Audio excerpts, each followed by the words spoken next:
Hi friends, AP groups 2 screening టెస్ట్లో మధ్యయుగ భారతదేశ చరిత్ర నుంచి 8 ప్రశ్నలు అడిగారు ఫ్రెండ్స్. ఈ పీడిఎఫ్ నుండి 8 ప్రశ్నలు రావడం జరిగింది, 8కి 8.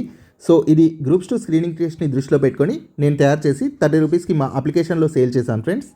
సో మీకు ఇందులో నవీన చోళుల నుంచి యూరోపియన్ల రాక వరకు సేమ్ ఏ సిలబస్ అయితే ఇచ్చాడో అదే సిలబస్కి అనుగుణంగా నేను తయారు చేసిన పీడిఎఫ్ ఇది.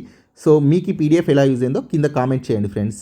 ఆ 8 క్వశ్చన్స్కి సంబంధించి నేను రిఫరెన్స్ ఇస్తూ ఈ పీడిఎఫ్ని ఎక్స్ప్లెయిన్ చేశాను ఫ్రెండ్స్, చూడండి. సో ఇక్కడ మహమ్మద్ బిన్ తుగ్లక్ గురించి అడిగాడు. మహమ్మద్ బిన్ తుగ్లక్ క్రీస్తు శకం 1329లో రాగి టంకాలను ముద్రించి వాటికి కృత్రిమంగా వెండి విలువను ఇచ్చాడు. దీన్ని టోకెన్ కరెన్సీ అని అంటారు. సో ఏ ఆప్షన్ 2. నెక్స్ట్ అల్లావుద్దీన్ ఖిల్జీ సైనిక సంస్కరణల్లో భాగంగా అశ్విక దళంలో అవినీతిని నిరోధించడానికి గుర్రాలపై రాజముద్రలు వేసే విధానాన్ని ప్రవేశపెట్టాడు. దీన్నే ధాగ్ లేదా డాగ్ అంటారు. ఈ ముద్రలను ఉపయోగించడం వల్ల గుర్రాల మార్పిడిని నిరోధించగలిగారు. సో ఇదే బ్రాండ్. So B option 1.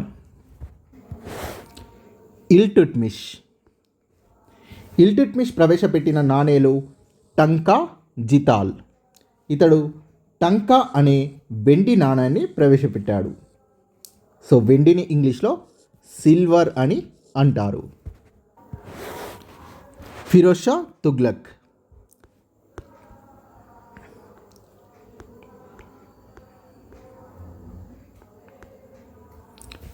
అనేక నీటిపారుదల ప్రాజెక్టులను నిర్మించాడు. ఫెరిష్తా అనే చరిత్రకారుడి ప్రకారం ఫిరోజ్ షా తుగ్లక్ సుమారుగా 50 డ్యామ్లను నిర్మించాడు. నీటిపారుదల సౌకర్యాల కోసం ఫిరోజ్ షా 4 కాలువలను త్రవ్వించాడు.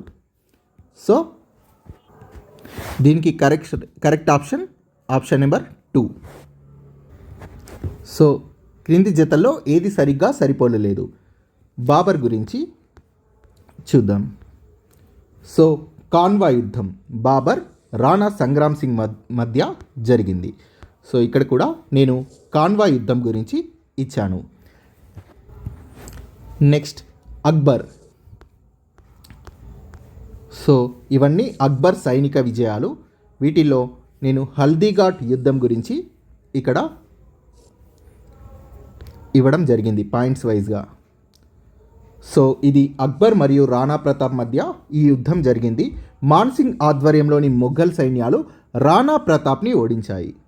రాణా ప్రతాప్ని ఓడించిన మేవాడ్ అక్బర్కి దక్కలేదు. అక్బర్ తన జీవిత చరిత్రలో అక్బర్కి లొంగని ఒకే ఒక రాజపుత్ర రాజ్యం మేవాడ్ అని రాయించాడు తన జీవిత చరిత్రలో. అక్బర్ నిరక్షరాస్యుడు. సో తన జీవిత చరిత్రలో ఇది రాయించాడు ఈ స్టేట్మెంట్. నెక్స్ట్ హుమయూన్. ఇవన్నీ హుమయూన్ పాల్గొన్న యుద్ధాలు. హుమయూన్ కనౌజ్ యుద్ధం 1540లో జరిగింది. దీనికి మరొక పేరు బిల్గ్రామ్ యుద్ధం. షేర్ ఖాన్ మరియు హుమయూన్ మధ్య జరిగింది. సో ఇక్కడ కూడా నేను ఇచ్చాను. కనౌజ్ యుద్ధానికి మరొక పేరు బిల్గ్రామ్ యుద్ధం. ఇక్కడే మీరు చూస్తే చౌసా యుద్ధం అని కనబడుతుంది. సో జహంగీర్ పక్కన చౌసా యుద్ధం అని ఇచ్చాడు. సో ఇదే ఈ క్రింది వాటిలో రాంగ్ ఆప్షన్. చౌసా యుద్ధం అనేది హుమయూన్కి షేర్ ఖాన్కి మధ్య జరిగింది. సో నెక్స్ట్ మొఘలుల కాలంలో చిత్రలేఖనం గురించి చూస్తే ఇక్కడ హుమయూన్ ప్రముఖ చిత్రకారులైన మీర్ సయ్యద్ అలీ మరియు అబ్దుల్ సమద్లను ఇరాన్ నుండి ఢిల్లీకి తీసుకువచ్చాడు. సో సయ్యద్ అలీ, అబ్దుల్ సమద్. సో వీళ్ళని ఇరాన్ నుండి తీసుకువచ్చారు అనే ఇన్ఫర్మేషన్ ఇక్కడ మిస్ అయింది ఫ్రెండ్స్. సో ఇక్కడ వరకు నేను ఇన్ఫర్మేషన్ ఇచ్చాను దీంట్లో. అండ్ సెకండ్ ఆప్షన్ జహంగీర్ పాలన మొఘల్ పెయింటింగ్ యొక్క స్వర్ణయుగంగా పరిగణించబడుతుంది. సో జహంగీర్ చిత్రలేఖనాన్ని అమితంగా ఆదరించాడు. జహంగీర్ కాలంలో మొఘల్ చిత్రకళ అత్యున్నత శిఖరాలకు చేరింది. అంటే ఈక్వల్ టు స్వర్ణయుగం అని అర్థం. సో ఈ థర్డ్ ఆప్షన్ రాంగ్ ఫ్రెండ్స్. ఇందులో ప్రకటన సి మాత్రమే ఆన్సర్. శివాజీ అష్టప్రధానుల్లో సర్ ఈ నౌబత్ ఏ పనితో అనుబంధించబడింది? సో శివాజీ ప్రధానులు ఇక్కడ చూస్తే సర్ ఏ నౌబత్ లేదా సేనాపతి అంటే సర్వ సైన్యాధికారి లేదా సర్వ సైన్యాధ్యక్షుడు అని అర్థం. క్రింది వారిలో బ్లూ వాటర్ పాలసీని ఎవరు ప్రవేశపెట్టారు అని అడిగారు. సో ఇక్కడ మీరు చూస్తే ఫ్రాన్సిస్కో డి ఆల్మిడా అనేది దీనికి కరెక్ట్ ఆన్సర్. నీటి విధానాన్ని ఇంగ్లీష్లో బ్లూ వాటర్ పాలసీ అని అంటారు. గోవా, డామన్ మరియు డయ్యూలను పోర్చుగీస్ పాలన నుండి విముక్తి చేయడానికి భారత సాయుధ దళాలు చేసిన ఆపరేషన్ కోడ్ పేరు ఏమిటి అని అడిగాడు. 1961లో భారత ప్రభుత్వం జనరల్ జేఎన్ చౌదరి నేతృత్వంలో ఆపరేషన్ విజయ్ అనే పేరుతో సైనిక చర్యను చేపట్టి పోర్చుగీస్ వారిని గోవా, డయ్యూ మరియు డామన్ల నుండి తరిమివేసి వీటిని భారత్లో విలీనం చేసింది. సో నేను చెప్పాను కదా, కర్ణాటిక్ అనేది కరెక్ట్. కర్ణాటిక్ యుద్ధాలు, కర్ణాటక కాదు, కర్ణాటిక్ యుద్ధాలు. సో మొదటి కర్ణాటిక్ యుద్ధం ఆక్సిలా చాపెల్ అనే సంధితో ముగిసింది, కరెక్ట్. రెండవ కర్ణాటిక్ యుద్ధం, సో ఇది రెండవ కర్ణాటిక్ యుద్ధం, ఇది పాండిచ్చేరి సంధితో ముగిసింది. సో ఇక్కడ యాండబో ఒప్పందం అని ఇచ్చాడు, ఇది రాంగ్. మూడవ కర్ణాటిక్ యుద్ధం ప్యారిస్ సంధితో ముగిసింది.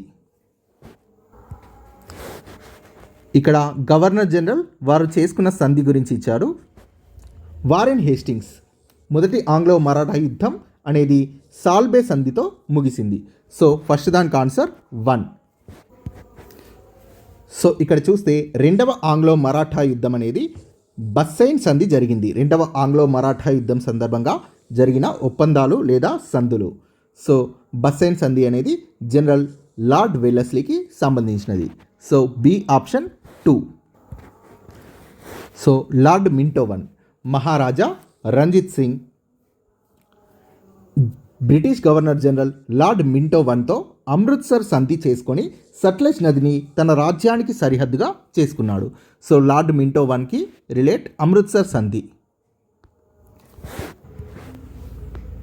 So British governor general lord Hardinge Lahore సంధి, మొదటి ఆంగ్లో సిక్కు యుద్ధం సందర్భంగా చేసుకున్నది లాహోర్ సంధి. ఆప్షన్ 4.